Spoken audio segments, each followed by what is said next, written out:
The House and Senate will be back in session next week with several major items on the agenda, from avoiding a shutdown to approving aid packages to Israel and Ukraine. Joining us now with more, Jake Sherman, Punchbowl News co-founder and a MSNBC contributor. Jake, thanks for joining us. I can't believe we're actually talking once again already about another shutdown on January 19th. What's currently on the table with the top line spending number, which I guess is the sticking point right now for that January 19th deadline?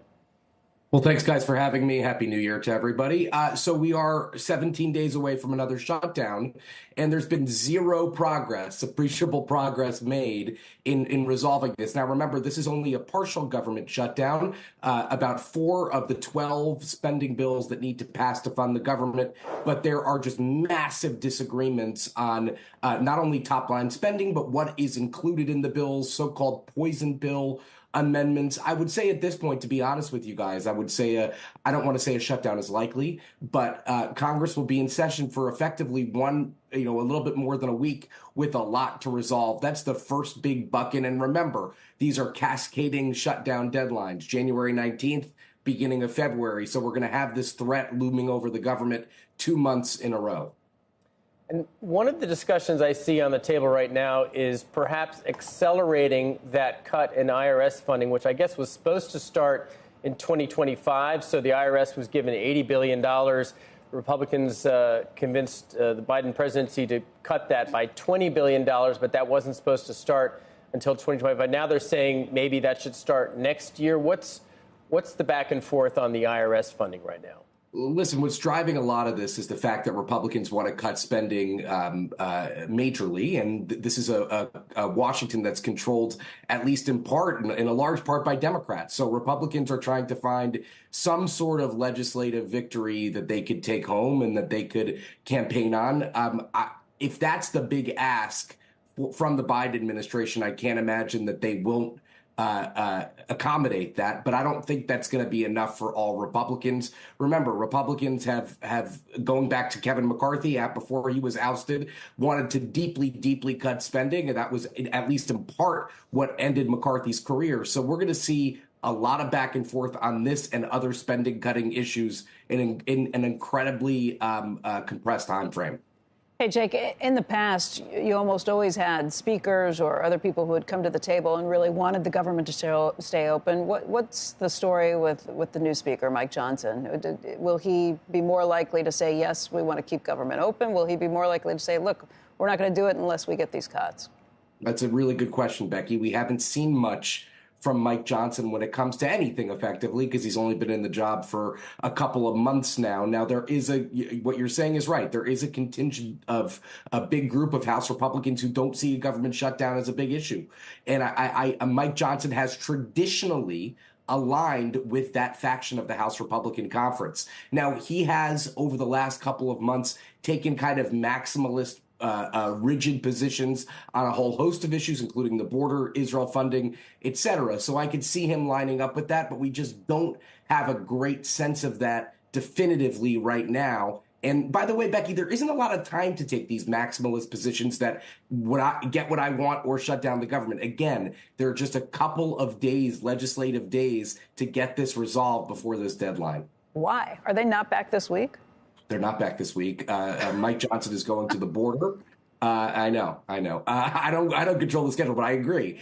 Mike Johnson is going to the border on Wednesday. And by the way, another massive issue that he's trying to wrangle some concessions from the Biden administration over.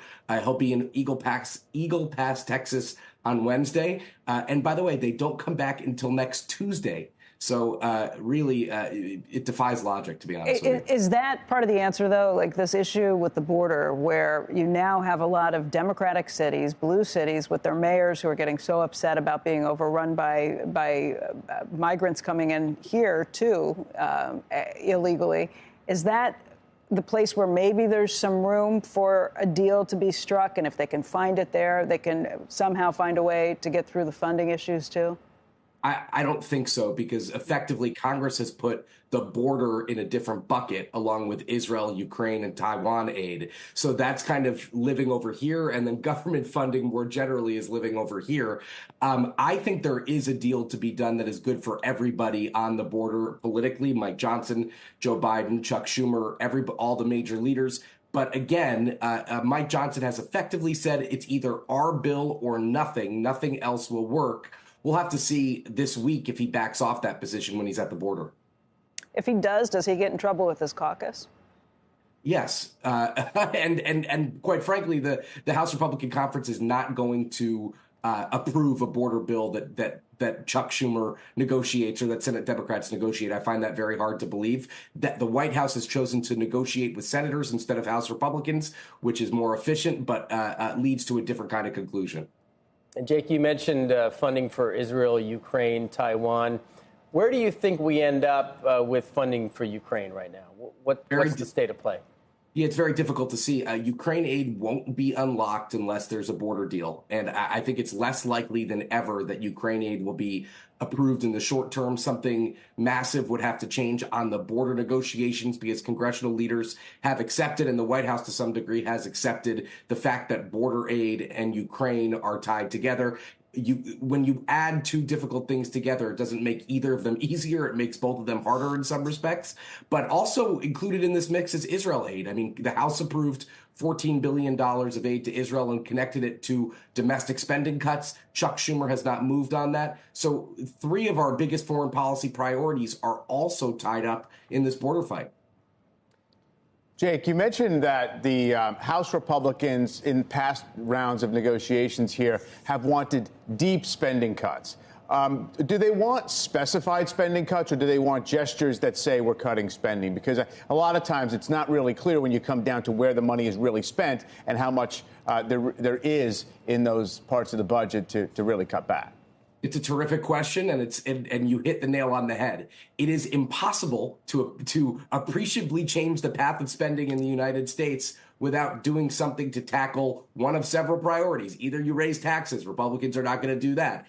You cut defense spending, Republicans are not going to do that to the extent that they need to. Or you tackle entitlements. Any of those 3 things you need to touch one of them to appreciably change the path of federal spending. Republicans have said they are not interested anymore after a decade or more of Paul Ryan and everybody else saying they need to change entitlements. They now think that that's politically unwise. They've decided to not do that. So that leaves, again, token spending cuts that could change spending a little bit, but doesn't change the long-term growth of the federal government and federal spending.